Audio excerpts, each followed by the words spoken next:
나 그 사람 아이 임신했어요. 그러니까 아줌마는 그만 나가주시오. 그게 시부모님을 병간호하며 고생하던 그녀에게 돌아온 말이었습니다. 인생이라는 게 참 알 수 없는 것 같습니다. 우리는 내일을 예측할 수 없고 오늘 하던 선택이 내일의 우리를 어떻게 만들지도 알 수 없거든요. 자신의 모든 것을 쏟아붓고도 버려진 여인, 그리고 그녀를 지켜낸 사람들의 이야기입니다. 40대 초반의 명주 씨는 겉으로 보기엔 완벽해 보였습니다. 작은 회사였지만 중요한 직책을 맡고 있었고 직원들에게 존경받는 직원이었습니다. 명주가 근무한 곳은 중견 기업이었고 그녀는 그곳에서 17년을 보냈습니다. 회사 동료들은 명주를 이렇게 표현했습니다. 일 잘하는 상사이자 따뜻한 어른. 실제로 명주는 후배 직원들의 고민을 들어주곤 했고 누군가 어려움에 처했을 때 자신의 시간을 아끼지 않았습니다. 월급만 받는 직원이 아니라 회사 전체를 생각하는 어른다운 어른이었던 겁니다. 하지만 명주의 삶은 회사에서만 이루어지지 않았습니다. 명주에게는 가정도 있었고 그 가정을 지켜내려는 의지가 있었습니다. 대학에 간 2명의 자녀가 있었고 그들이 잘 지내길 원했거든요. 명주는 회사에서 퇴근한 후 곧장 집으로 돌아갔습니다. 늦은 저녁 시간이었지만 그녀는 주방에 선 자신을 한 번도 불평하지 않았습니다. 주방에서 명주의 손은 쉬지 않았습니다. 밥을 지으면서 반찬을 준비하고 국을 끓였습니다. 직장에서 사람들을 이끌던 손이 이제는 물을 자르고 양파를 볶고 고기를 양념했습니다. 그래도 신혼 초에는 일하는 며느리 힘들다고 시어머니께서 손수 반찬과 집안일을 도와주시곤 했었습니다. 그녀는 그런 시어머니의 사랑을 늘 감사히 여겼습니다. 대학에 간 아이들은 자취를 하고 있었습니다. 아들은 서울의 하숙집에서 딸은 기숙사에서 지내고 있었습니다. 명주는 주말마다 그들을 위해 반찬을 준비했습니다. 아이들이 좋아하는 여러 개의 반찬통에 담긴 음식들이었습니다. 명주는 이 모든 것을 손수 준비했습니다. 아이들이 먹을 반찬만큼은 본인 손으로 만들어주고 싶은 그녀의 욕심 아닌 욕심이었어요. 아이들은 엄마에게 늘 감사했습니다. 아들, 딸이 카톡으로 엄마, 이 반찬 진짜 최고야 라고 보내올 때 그런 말 한마디가 명주의 피로를 날려주곤 했습니다. 자신이 하는 일이 누군가를 돌보는 일이라는 생각이 들 때 명주는 자신의 삶이 의미 있다고 느꼈습니다. 그런데 명주의 삶에 커다란 변화를 일으킨 인물이 있습니다. 바로 남편 강서진이었습니다. 강서진은 명주보다 2살 위의 남자였습니다. 연애 시절 늘 주도적인 그의 남자다움이 마음에 들어 결혼을 했지만 결혼한 순간부터 그의 기질은 확실했습니다. 주체적인 남자다운 줄 알았던 강서진은 그저 자신의 의견이 항상 옳다고 생각하는 사람이었습니다. 살다 보니 시아버지도 그런 성향이었고 그것이 가정을 지키는 아버지의 책임이라고 보고 배운 거였죠. 결혼 초 명주는 남편의 의견에 다른 생각을 제시하곤 했습니다. 자기, 이건 어떻게 생각해? 내 생각엔 이렇게 하는 게 나을 것 같은데. 하지만 그럴 때마다 강서진의 반응은 대체로 같았습니다. 내가 말했지. 이렇게 하는 게 낫다고. 내 말 들어. 처음엔 명주도 남편을 설득해보려 했습니다. 자신의 의견이 더 나을 수도 있다고 생각했으니까요. 하지만 시간이 지나면서 명주는 피로해졌습니다. 매번 싸우고 매번 자신의 의견이 무시되는 경험이 반복되니 차라리 남편의 말을 따르는 게 편했습니다. 그렇게 하면 싸움도 없었고 집이 조용했으니까요. 이렇게 10년, 15년이 지났습니다. 명주는 거의 무의식적으로 남편을 따르게 되었습니다. 자신의 의견을 제시하기보다는 남편이 좋아할 결정을 먼저 생각했습니다.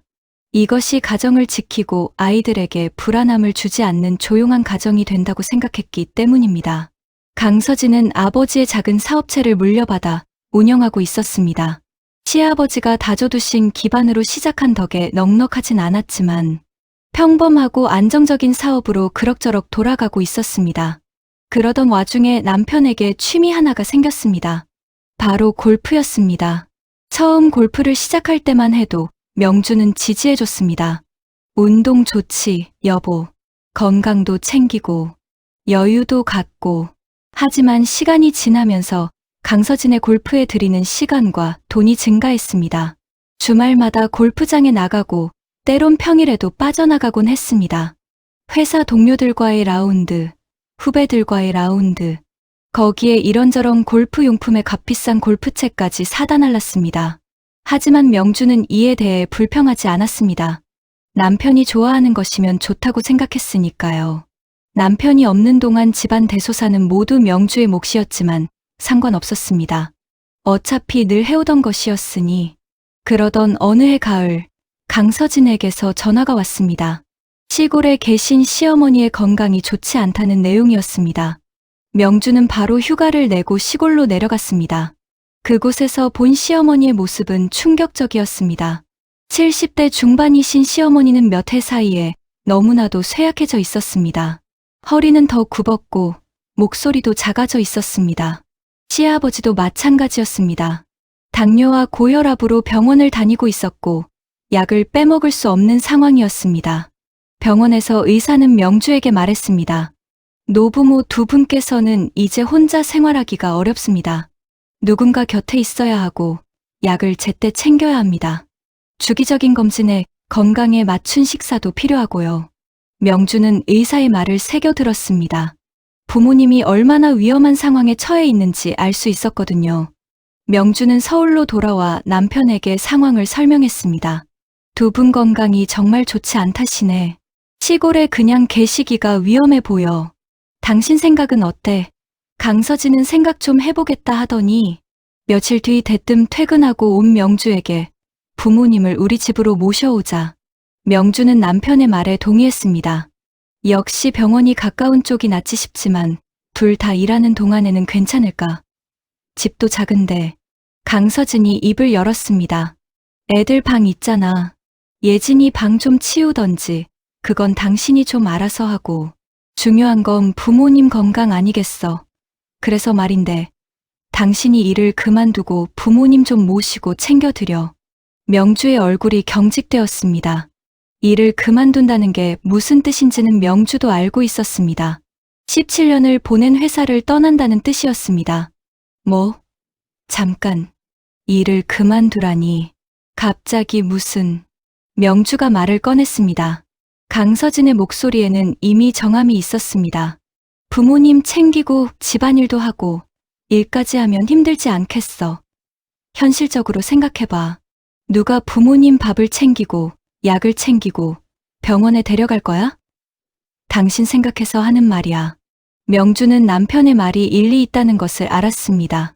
하지만 17년의 경력을 포기한다는 것은 단순한 결정이 아니었습니다.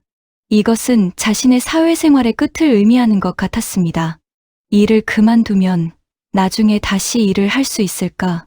나이가 들면. 명주가 조심스럽게 물었습니다. 강서진은 손을 내저었습니다. 그건 나중에 생각해. 지금은 부모님이 중요하잖아? 아들이라고 나 하나뿐인데 내 부모 내가 모셔야지. 너도 며느리니까 시부모님을 모시는 게 당연하고. 강서진의 논리는 명주를 침묵하게 만들었습니다. 뭐라 따지고 싶은 말들이 목 끝까지 밀려들었지만 딸처럼 예뻐해 주시던 어머니의 모습이 떠올랐습니다. 노년의 부모님이 건강을 잃고 있는 상황에서 자신의 경력을 우선시할 수는 없었습니다. 알겠어. 말해놓을게. 명주가 말했습니다. 그것으로 모든 결정이 내려졌습니다. 명주가 회사에 사직 의사를 전했을 때 사장은 놀랐습니다. 사장은 명주를 사무실로 불렀습니다. 명주 씨, 이게 무슨 얘기야? 갑자기 명주 씨가 나간다니. 격리부서 쪽은 명주 씨 없으면 안 되는 거 알잖아. 다시 생각해봐요. 명주는 조심스럽게 대답했습니다. 사장님, 죄송합니다만 부득이한 사정이 있어서요. 사장은 안타까운 얼굴로 말했습니다. 급한 거 아니면 출퇴근 시간을 조정하거나 할 수 있지 않겠어요? 명주는 시부모님의 건강 상태를 자세히 설명했습니다. 사장은 고개를 끄덕였습니다. 그러면서도 동시에 그가 얼마나 필요한 직원인지를 다시 한번 강조했습니다. 알겠어요. 상황이 그렇다면 이해해. 하지만 그렇다고 해서 완전히 그만두는 게 맞나? 시간제 근무는 어떨까? 부모님을 챙기면서도 일을 할 수 있는 방식으로 말이야. 명주는 시간제 근무의 제안을 받았을 때 무언가 희망이 보였습니다. 하지만 남편의 말을 떠올리니 기분이 가라앉았습니다. 감사합니다, 사장님. 하지만 남편이 명주가 남편의 의견을 언급하는 순간 사장의 표정이 조금 딱딱해졌습니다. 사장도 남편을 몇 번 본 적이 있었습니다. 회사 가족 회식에 참석했을 때 말입니다. 그때 보았던 강서진은 명주와는 전혀 어울리지 않는 인물처럼 보였습니다. 하지만 사장은 그 이상을 말하지 않았습니다. 그래요. 말하지 않아도 알겠어요. 하지만 명주 씨, 나는 명주 씨를 퇴사가 아닌 휴직으로 처리해두겠어요. 문을 열어둘 테니까. 무슨 말인 줄 알죠? 사장의 따뜻한 말은 명주의 마음을 더욱 아프게 만들었습니다. 회사는 명주를 인정하고 있었습니다. 하지만 그것도 지금은 중요하지 않은 것 같았습니다.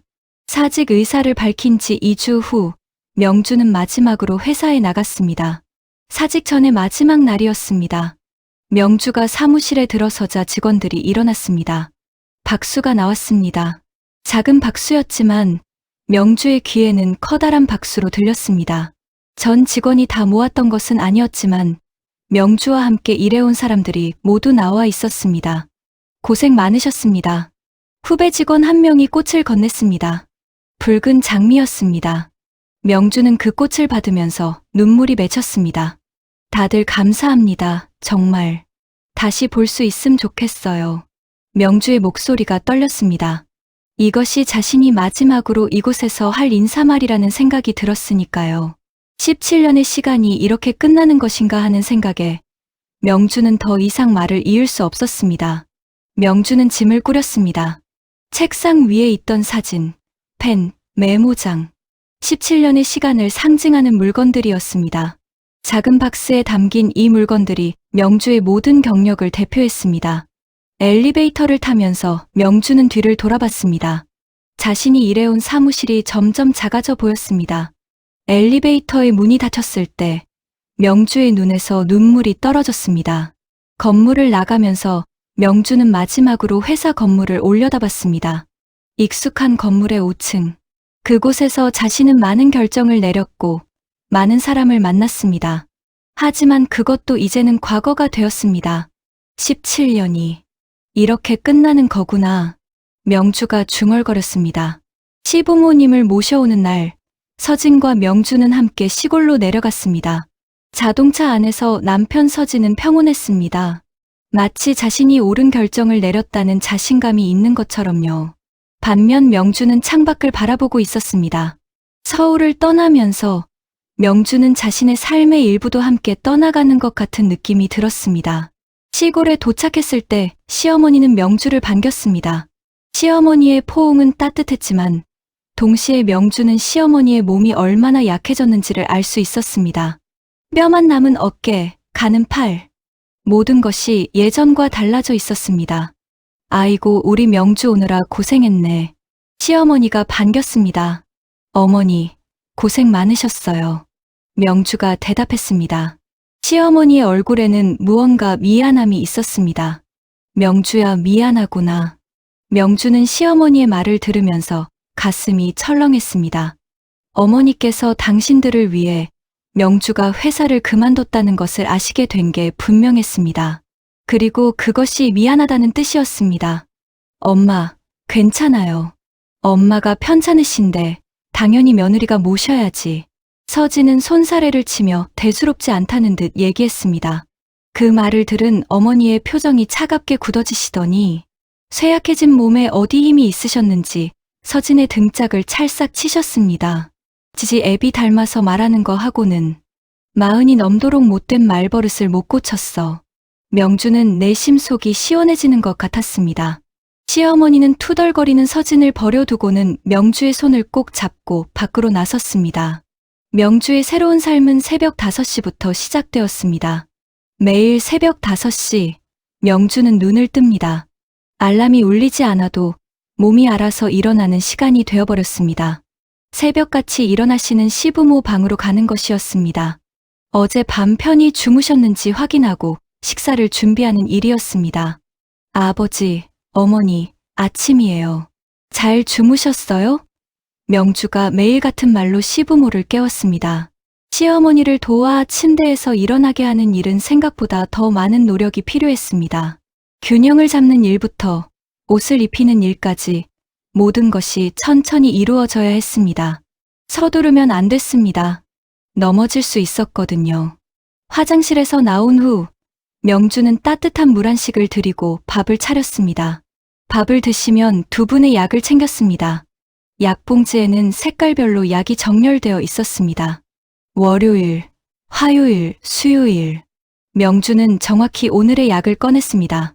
혈압약 하나, 당뇨약 하나, 그 밖에 많은 약들. 실수가 있으면 안 됐습니다. 약의 복용 순서, 종류, 시간. 모든 것이 중요했습니다. 아침 밥상 위에는 건강식이 올려졌습니다. 흰 쌀밥, 미역국, 계란말이, 나물, 부드럽고 소화되기 쉬운 반찬들. 노년의 몸을 위해서는 자극이 없어야 했습니다. 간은 최소한이면서 맛은 있어야 했습니다. 명주는 모든 것을 고려하면서 음식을 준비했습니다. 어머니, 밥 드세요. 아버님, 이건 먼저 드셔야 해요. 식사가 끝나면 상을 치웠고 정신을 차리고 나면 병원에 모시고 가야 하는 시간이었습니다. 주 2회 시어머니는 혈액 투석을 받아야 했습니다. 신장 기능이 급속도로 나빠져 있었기 때문입니다. 명주는 시어머니를 차에 태웠습니다. 느린 동작으로 조심스럽게요. 병원에서의 4시간은 명주의 마음을 지치게 만들었습니다. 병실에 누워있는 시어머니의 팔에 바늘이 꽂혀 있고 그 팔에서 피가 나가고 정화된 피가 다시 들어오는 과정을 봐야 했으니까요. 명주는 시어머니의 곁에 앉아 손을 잡아주고 말을 걸어주었습니다. 어머니, 이 다음에 저희 내장산이라도 갈까요? 금방 끝날 거예요. 그렇게 말하면서도 명주는 이것이 매주 반복되는 과정이라는 것을 알고 있었습니다. 평생 그럴 수도 있다는 것을 말입니다. 병원을 나온 후 명주는 약국에 들렀습니다. 이번 달 약을 타야 했거든요. 약사는 명주를 알아봤습니다. 어느새 자주 보는 단골이 됐습니다. 오늘은 어머님은 좀 어떠세요?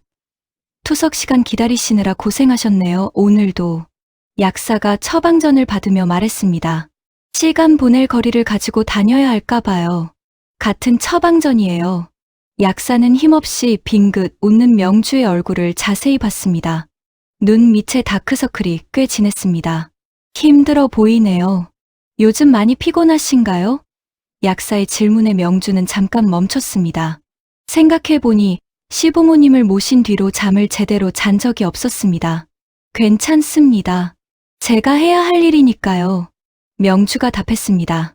그렇게 5년이 흘렀습니다. 5년 동안 명주는 시부모님을 돌봤습니다. 투석날이면 새벽부터 일어나 준비했고 시아버지의 약이 떨어지면 약국에 달려갔습니다. 계절이 바뀔 때마다 시부모님의 옷을 챙겼고 여름이면 냉방을 신경 썼고 겨울이면 난방을 신경 썼습니다. 아이들은 대학을 졸업했습니다. 큰아들은 회사에 취직했고 작은 딸은 알바를 열심히 하더니 돈을 모아 유학을 갔습니다. 명주는 여전히 그들을 챙겼습니다. 장거리 비용도 많이 들었고 시간도 많이 들었지만 명주는 그것이 자신의 할 일이라고 생각했습니다. 모든 어머니가 그래야 한다고 배웠거든요. 아들이자 남편인 강서진은 이 모든 과정에서 빠져 있었습니다. 느긋하게 차려놓은 아침을 먹고 회사에 나갔다가 저녁에 돌아오는 일상은 달라지지 않았습니다. 오히려 회사 일을 마친 후 가는 곳은 집이 아니라 골프장이었습니다. 주말마다 강서진의 연락은 똑같았습니다. 오늘 필드 약속 있어서 늦어. 명주는 어떠한 기대도 없었습니다. 그렇게 1년이 흘렀고 또 1년. 5년의 시간이 명주의 삶을 완전히 바꿔놓았습니다. 거울에 비친 자신의 얼굴은 더 이상 젊지 않았습니다. 주름도 생겼고 머리에는 흰머리도 생겼습니다. 하지만 명주는 자신의 변화에 신경 쓸 시간이 없었습니다. 그 사이 시아버님이 돌아가시는 큰 일도 겪었고 아이들을 챙겨야 했고 집안일을 해야 했거든요. 한 가지 명주가 정말 안타까워한 것은 자신이 회사를 그만두면서 잃어버린 것들이었습니다. 후임들의 성장을 보지 못했고 후임 중 한 명이 자신의 자리를 대신하고 있다는 것을 들었습니다. 그 후임은 명주가 직접 면접 보고 뽑았던 아끼던 후임이었습니다. 하지만 착잡한 기분이 드는 것은 어쩔 수가 없었습니다. 우연히 명주의 예전 회사 건물 앞을 지나갔습니다. 명주는 건물을 올려다봤습니다. 자신이 일하던 층이 있는 곳을 바라봤습니다. 하지만 이제 그곳은 낯선 곳처럼 느껴졌습니다. 어쩌면 이미 자신을 잊고 있을지도 모른다는 생각이 들었습니다. 명주는 한번 생각해 본 적이 있습니다. 만약 회사를 그만두지 않았다면 어땠을까? 만약 더 강하게 자신의 의견을 표현했다면. 하지만 그 생각은 곧 사라졌습니다. 시부모님이 아프신데 자신이 일만 할 수는 없었으니까요. 그것이 가정이고 그것이 며느리의 책임이라고 생각했으니까요. 강서진은 여전히 주말마다 골프장에 나갔습니다. 시부모님을 모셔오자고 한 장본인이면서도 강서진의 골프 일정은 변하지 않았습니다. 명주가 모든 것을 해냈으니까요. 겨울 12월의 한 날, 명주의 삶이 크게 흔들리는 일이 발생합니다. 그날은 평범한 날이었습니다. 아침을 지었고 시어머니의 약을 챙기고 병원에도 다녀왔습니다. 돌아오는 길에는 저녁거리를 사러 시장에도 들렀습니다. 명주가 집에 도착했을 때는 오후 4시쯤이었습니다. 시어머니는 거실에서 쉬고 있었습니다. 명주는 서둘러 밥을 지을 준비를 했습니다. 저녁 6시, 강서진이 집에 들어왔습니다. 평소보다 일찍이었습니다. 명주는 놀라지 않았습니다. 때론 이런 날도 있다고 생각했으니까요. 명주는 막 주방일을 끝내고 뒷정리를 했습니다. 강서진은 거실로 들어섰습니다. 그리고 거기서 모든 일이 시작됐습니다. 나랑 얘기 좀 해. 명주는 주방에서 나왔습니다. 손에는 아직 닦지 못한 물기가 있었습니다. 무슨 일 있어? 명주가 물었습니다. 서진은 무심한 눈으로 명주를 보며 말했습니다. 우리 이혼하자. 순간, 시간이 멈춘 것 같았습니다. 명주는 순간 휘청였습니다. 뭐라고? 명주가 물었습니다. 강서진은 다시 말했습니다. 이혼하자고. 명주는 여전히 아무 말도 할 수 없었습니다. 자신의 입에서 나올 말이 무엇인지 알 수 없었습니다. 그 순간 방에서 나오던 시어머니가 창백해진 얼굴로 다가오셨습니다. 이혼이라니, 그게 무슨 소리냐? 서진은 고개를 돌렸습니다. 더 이상 숨기고 못 살겠어. 나도 좀 집에 오면 예쁜 와이프가 단장하고 맞이해주고 늘씬한 몸매 뽐내면서 같이 골프도 치러 다니고 싶다고. 강서진은 그렇게 말하고는 명주가 뭐라고 체하기도 전에 집을 나갔습니다. 집에는 폭탄을 던져주고 골프 장비를 챙겨서요. 김명주는 그날 겨울 자신이 그동안 버텨온 모든 이유가 무너지는 것을 느꼈습니다. 나는 무얼 위해 커리어를 버리고 나를 버리고 산 건지 억울했습니다. 하지만 본인보다 더 충격을 받으신 시어머니 때문에 마음껏 슬퍼하지도 화를 내지도 못했습니다. 그리고 강서진이 집을 나가 이혼 서류를 보내왔습니다. 그의 성격을 아는 명주는 버텨도 끝내는 도장을 찍어야 하는 결말을 알고 있었습니다. 그저 자신이 집을 돌보느라 볼품 없어졌다는 이유로 이렇게 버려져야 하는 걸까? 숱하게도 울며 보낸 며칠 뒤 그 여자가 나타났습니다. 초인종이 울렸습니다. 명주는 시어머니의 약을 준비하고 있었습니다. 문을 열어본 명주의 얼굴이 경직되었습니다. 그 여자는 30대 초반 정도의 젊은 여자였습니다. 누가 봐도 매력적인 외모를 가지고 있었고 자신감 넘치는 표정을 하고 있었습니다. 그 여자는 아무런 인사도 없이 다짜고짜 입을 열었습니다. 여기가 서진 오빠 집 맞죠? 명주는 말을 할 수 없었습니다. 마치 꿈을 보는 것 같았습니다. 누구세요? 다짜고짜 뭐 하시는 거죠? 명주가 겨우 물을 수 있었습니다. 그 여자가 다시 말했습니다. 아직 오빠가 얘기 안 했나 봐요? 나 서진 오빠 애 가졌어요. 이혼하면 여기가 내 집이 될 거니까 미리 보러 와봤는데 손볼 게 한두 군데가 아니네. 그러면서 그 여자는 냄새라도 난다는 듯이 코를 틀어막았습니다. 어우, 노친내 냄새. 명주는 그 여자를 들여보내지 않으려 했습니다. 하지만 그 여자는 명주를 밀어제치고 안으로 들어왔습니다. 마치 자신의 집인 것처럼요. 그래도 평수가 좀 작아도 괜찮네. 리모델링을 싹 해야겠어. 그 여자는 거실을 둘러봤습니다. 명주는 거실에 서 있을 수밖에 없었습니다. 아무것도 할 수 없었습니다. 아니, 더 이상 아무것도 하기 싫어졌습니다. 시어머니는 침대에 누워 계시다가 노쇠한 몸으로 씩씩거리며 나오셨습니다. 이게 지금 무슨 소리야? 어디 싸구려 같은 것이 와서 어딜 살아. 그 여자는 팔짱을 끼고는 똑바로 시어머니를 보며 말했습니다. 자신이 강서진의 아이를 임신하고 있다는 것, 이혼하면 자신이 살겠다고 했다는 것, 명주는 이제 집을 나가야 한다는 것을. 그래도 내가 매정하진 않으니까 정리할 시간 주는 거예요. 그 여자는 명주를 비웃듯 입술을 축혀 올렸습니다. 명주는 침착함을 잃고 싶지 않았습니다. 하지만 그 여자의 말 한마디 한마디가 명주의 가슴을 칼로 찌르는 것 같았습니다. 이만 나가세요. 아직은 내가 부인이니까. 명주가 간신히 말했습니다. 그러시겠죠. 아직은 부인이시지. 그 여자는 명주를 위아래로 훑어보더니 알만하다는 듯 웃음을 터뜨렸습니다.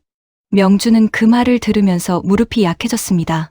자신이 5년을 헌신했던 것, 자신의 경력을 포기했던 것, 모든 것이 한순간에 무의미해지는 것 같았습니다. 시어머니는 그 여자의 머리채를 잡을 기세로 다가가셨습니다. 인연이 당장 내 집에서 나가. 감히 누구한테. 시어머니의 목소리가 떨렸습니다. 어머니, 무리하시면 안 돼요. 명주는 시어머니를 진정시켰습니다. 이 와중에도 시어머니의 건강이 악화될까 걱정스러웠습니다. 그 여자는 여전히 웃고 있었습니다. 그래요. 이만 물러나죠. 그 여자는 집을 나갔습니다. 하지만 명주의 집에 남겨진 것은 모욕과 분노뿐이었습니다. 강서진은 그 다음 날부터 명주에게 서류를 다 썼는지 언제 법정에서 볼 건지만 문자로 보내왔습니다. 아마 그 여자 집으로 간 것 같았습니다. 명주는 밥을 지었습니다. 시어머님의 밥을, 아이들의 밥을, 또 남편을 위한 밥은 더 이상 지을 필요가 없게 됐습니다. 2주가 지났을 때 명주는 변호사를 찾아갔습니다. 시어머니의 조언이었습니다. 시어머니는 명주에게 말했습니다. 우리 명주, 고생만 한 예쁜 내 며느리, 이제 내가 보답하마. 변호사 사무실은 깨끗했습니다. 50대의 변호사는 명주의 상황을 들었습니다. 그리고 고개를 끄덕였습니다. 상황이 이럴 때 무너져서 모든 걸 포기하는 분들이 있습니다. 100% 이길 싸움도 말이죠. 소송은 빠르게 진행되었습니다. 명주가 제출한 증거들이 명확했거든요. 5년간 집에서 한 일들, 의료 기록, 병원 진료 기록, 모든 것이 증거가 되었습니다. 그리고 강서진의 불륜도 명확했습니다. 그 여자와의 관계, 임신 사실, 모든 것이 드러났습니다. 판사는 강서진에게 엄격했습니다. 피고인은 5년간 원고의 헌신적인 노동을 받아오면서 동시에 외도를 행하였습니다. 이는 명백한 혼인 파탄의 책임입니다. 따라서 원고에 대해 상당한 위자료를 지급하고 공동재산의 대부분을 원고에게 분할하도록 판결합니다. 법원은 명주에게 위자료를 판결했습니다. 월급으로 환산한 지난 5년의 노동비, 그리고 정신적 피해에 대한 위자료였습니다. 금액은 상당했습니다. 그리고 재산 분할도 명주에게 유리했습니다. 결혼 기간 동안 모은 재산의 상당 부분이 명주에게 돌아갔습니다. 그리고 마지막 문제인 집이 남아 있었습니다. 그 집은 시아버지가 돌아가시면서 시어머니의 명의로 되어 있었기 때문입니다. 강서진은 법정에서 창백한 얼굴을 하고 있었습니다. 자신이 예상했던 대로 흘러가지 않고 있었습니다. 명주는 법정을 나오면서 오랜만에 하늘을 올려다봤습니다. 하지만 그것도 잠시였습니다. 또 다른 싸움이 기다리고 있었거든요. 이혼 판결이 확정되던 날, 시어머니는 명주를 부르셨습니다. 명주야. 명주는 시어머니의 침대에 앉았습니다. 시어머니의 손은 점점 더 차가워지고 있었습니다. 투석으로 인한 합병증이 심해지고 있었습니다. 의사는 시간이 얼마 남지 않았음을 알렸습니다. 명주야, 변호사한테 연락했다. 이 집을 너한테 주고 싶구나. 시어머니가 명주의 손을 잡았습니다. 어머니, 명주는 말을 잇지 못했습니다. 내 네 맘고생 모르지 않는다 명주야. 맘씨 고운 며느리 만나 자식 새끼도 못하는 병수발까지 받고 그놈은 내 아들놈도 아니다. 호로 자식. 시어머니는 결연한 표정이었습니다. 시어머니는 변호사와 만나 유언장을 작성하고 집을 명주의 명의로 돌렸습니다. 모든 재산을 며느리였던 명주에게 주겠다는 내용이었습니다. 이것은 단순한 경제적 지원이 아니었습니다. 이것은 아들 서진에 대한 선언이었습니다. 내 아들은 죽었다. 서울에서 일하던 아들이 엄마 명주의 상황을 뒤늦게 듣고는 서진을 찾았습니다. 서진이 그 여자에게 차려줬다는 카페에 들어선 아들은 차가운 눈으로 바라봤습니다. 이 와중에도 그 여자와 찰싹 붙어 앉아 있던 꼴을 보고 만 것입니다. 아버지. 얼굴에는 분노와 실망이 가득했습니다. 살벌한 분위기에 여자는 자리를 피했습니다. 어떻게 헌신한 엄마를 두고 그럴 수가 있어요? 잠깐, 아들. 내 말을 들어봐. 너도 남자니까 이해할 수 있잖니. 강서진이 말을 꺼냈습니다. 하지만 그 말은 아들에게 더욱 실망감을 안겨줄 뿐이었습니다. 그게 지금 말이라고 하시는 거예요? 큰아들은 그렇게 소리치고는 다시는 연락하지 말라며 나가버렸습니다. 작은 딸도 마찬가지였습니다. 유학에서 돌아와 강사로 일하던 작은 딸은 어머니에게 전화했습니다. 작던 아이가 어느새 컸는지 따뜻한 목소리였습니다. 엄마, 많이 힘들었지? 왜 얘기 안 했어? 고생했어, 엄마 그동안. 명주는 전화기를 들고 울었습니다. 아이들이 아버지를 버렸습니다. 아이들도 명주의 선택을 지지했습니다. 명주는 혼자가 아니었습니다. 강서진의 상황은 나빠졌습니다. 무리해서 차려준 카페는 적자였고 여색에 골프에 빠져 내팽개친 회사는 경영이 악화되었습니다. 그리고 주변 협력체들에 빠르게 소문이 돌았습니다. 요즘 세상에 노쇠한 시부모 병수발을 몇 년간 한 조강지처를 두고 젊은 여자와 바람이 났다고. 결국 서진은 파산했습니다. 젊은 애인을 위해 펑펑 써대던 돈줄이 말라버렸습니다. 강서진은 그 여자에게 도움을 청했습니다. 계속 있어 줄 거지. 내가 어머니한테 가서 다시 잘 말해볼게. 하지만 그 여자의 반응은 차가웠습니다. 내가 왜 그래야 하는데? 나이 많아도 돈이라도 있어서 만났더니 그만 연락해. 그 여자는 강서진이 망하자 가차없이 버렸습니다. 남은 게 없어진 강서진은 한동안 애걸하며 매달렸고 결국 진실을 알게 됩니다. 그 여자가 임신한 아이가 사실은 자신의 아이가 아니라는 것이요. 그 여자에겐 사실 이미 다른 남자가 있었습니다. 자신의 회사에 다니던 김 부장이었습니다. 둘이 감쪽같이 속여 자신이 설계당했다는 사실을 깨달았을 때는 이미 모든 것을 잃고 허름한 고시원에 앉아있는 빈털터리가 되어서였습니다. 그 여자는 김 부장과 서둘러 결혼을 하고 연락도 끊겼습니다. 그리고 강서진은 혼자 남겨졌습니다. 집도 회사도 돈도 없었습니다. 가족도 없었습니다. 아내도 버렸고 아이들도 버렸고 부모님도 버렸으니까요. 그 겨울 강서진은 벤치에 앉았습니다. 손도 시릴 정도로 차가운 바람을 맞으며 싸구려 마시라며 손도 대지 않던 자판기 커피에 의지한 채로 자신의 인생을 생각했습니다. 20년 전에 자신은 어떤 사람이었을까요? 그때 명주를 처음 만났을 때 자신은 명주가 얼마나 훌륭한 여자인지 알고 있었을까요? 자신이 명주를 얼마나 사랑했었는지 기억할 수 있을까요? 명주는 자신을 위해 모든 것을 포기했습니다. 경력도, 미래도, 자존심도. 하지만 강서진은 그것을 당연하게 생각했습니다. 그것이 아내의 할 일이라고 생각했습니다. 남편의 즐길 자유라고 생각했습니다. 1년 전 그 여자를 만났을 때 우쭐했습니다. 젊고 예쁜 여자가 살랑거리다가 도도했다가 자신을 흔들어 놨습니다. 단지 그것뿐이었는데 모든 것을 갖다 바치고 모든 것을 잃었습니다. 강서진의 손에 들린 커피는 더 이상 따뜻하지 않았습니다. 마치 강서진의 마음처럼요. 아니, 강서진에게 마음이 남아있기나 할까요? 그 커피는 차갑게 식고 있었습니다. 바닥에는 진하게 가라앉은 커피 가루만 남았습니다. 마치 강서진의 삶이 그러하듯이요. 한편 명주는 다른 겨울을 보내고 있었습니다. 시어머니는 시골로 가겠다 했지만 명주는 끝까지 모시겠다 했습니다. 건강이 점점 악화되고 있었지만 여전히 명주 곁에 계셨습니다. 그리고 매일 명주에게 말씀하셨습니다. 우리 명주 넌 내 딸이야. 진짜 내 딸이야. 명주는 시어머니의 손을 잡았습니다. 그리고 눈물을 흘렸습니다. 하지만 이번엔 절망의 눈물이 아니었습니다. 감사의 눈물이었습니다. 누군가가 자신의 가치를 인정해주는 눈물이었습니다. 아들은 서울의 회사 일을 접고 근처로 직장을 잡았습니다. 그래야 엄마를 도울 수 있었으니까요. 엄마, 제가 모시고 병원 다녀올 테니 좀 쉬어요. 작은 딸도 할머니와 엄마를 곁에서 돌보기 위해 일자리를 옮겼습니다. 명주는 자신이 혼자가 아니라는 것을 깨달았습니다. 자신을 지켜주는 사람들이 있었습니다. 그 사람들을 위해 명주는 계속 나아갔습니다. 이혼이 완전히 성립된 후 명주는 자신의 미래에 대해 생각했습니다. 변호사는 명주에게 조언했습니다.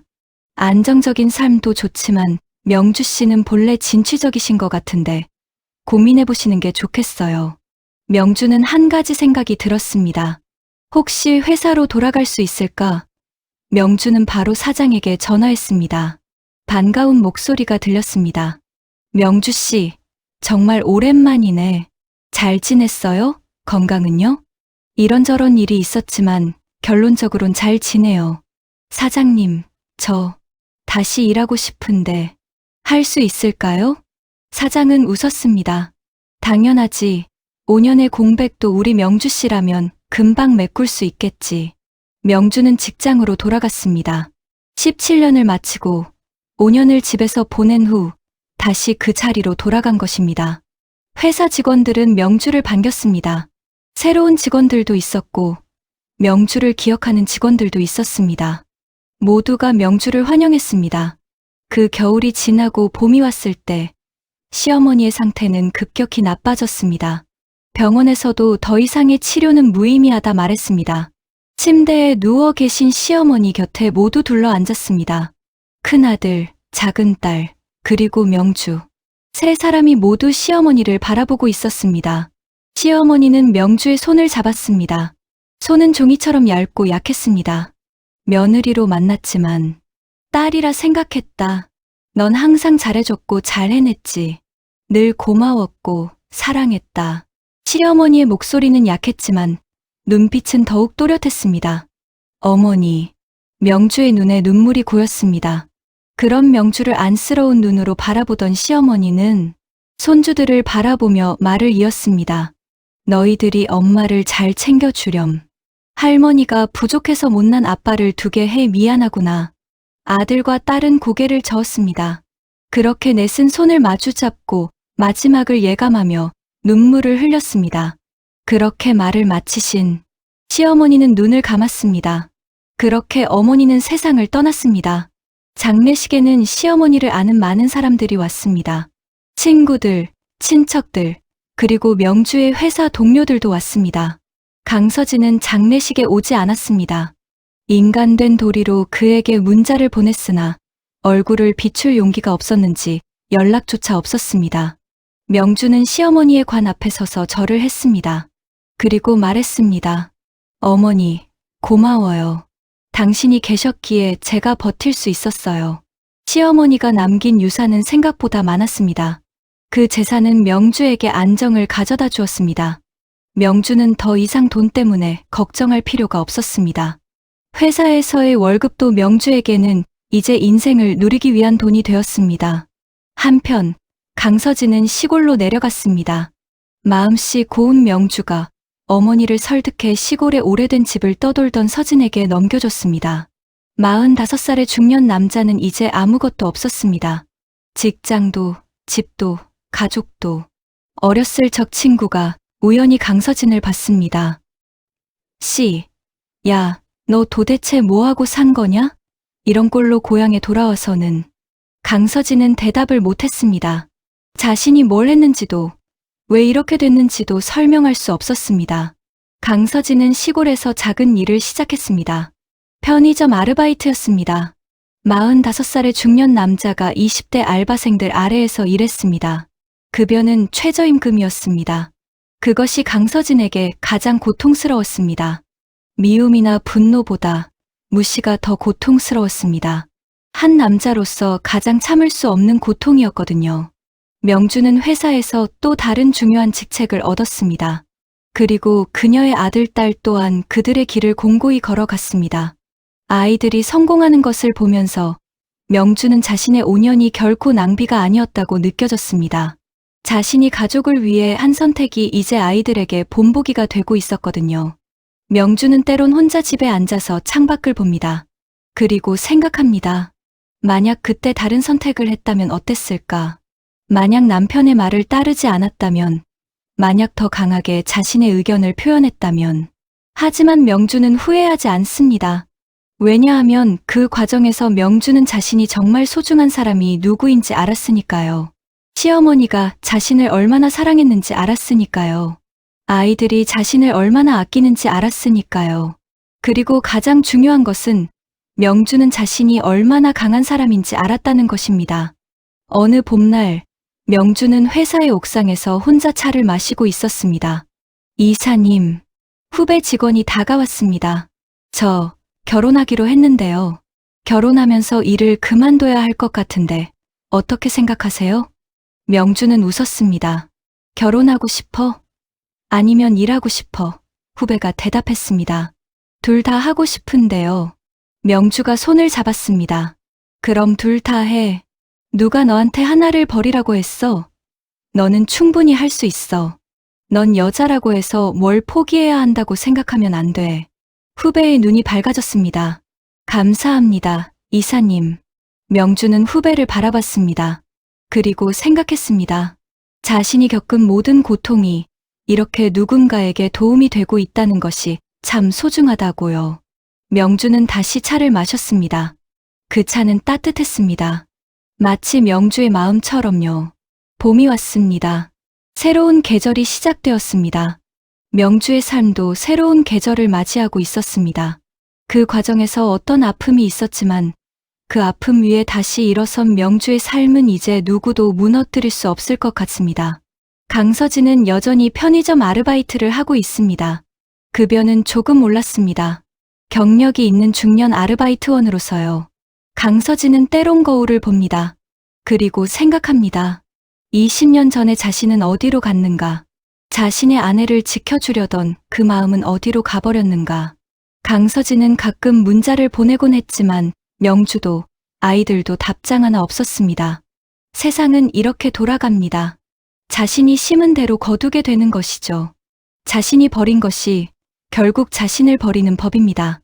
명주가 20여 년을 헌신했을 때 강서진은 그것이 당연하다고 생각했습니다. 하지만 명주가 떠난 후 강서진은 명주가 얼마나 큰 힘이었는지 알게 되었습니다. 늦었지만 알게 된 것입니다. 명주는 이제 새로운 사람이 되었습니다. 고통과 배신을 딛고 일어선 새로운 사람이 되었습니다. 그 과정에서 명주는 자신의 가치를 깨달았습니다. 그리고 자신을 지켜주는 사람들의 소중함을 깨달았습니다. 누군가를 사랑하고 모든 것을 포기하고 그리고 버려지는 경험. 그것은 얼마나 고통스러울까요? 하지만 가장 중요한 것은 그 고통 속에서도 우리는 우리를 지켜주는 사람들을 찾을 수 있다는 것입니다. 그리고 우리 자신을 지켜낼 수 있다는 것입니다. 긴 이야기 들어주셔서 감사합니다. 구독과 좋아요 부탁드립니다.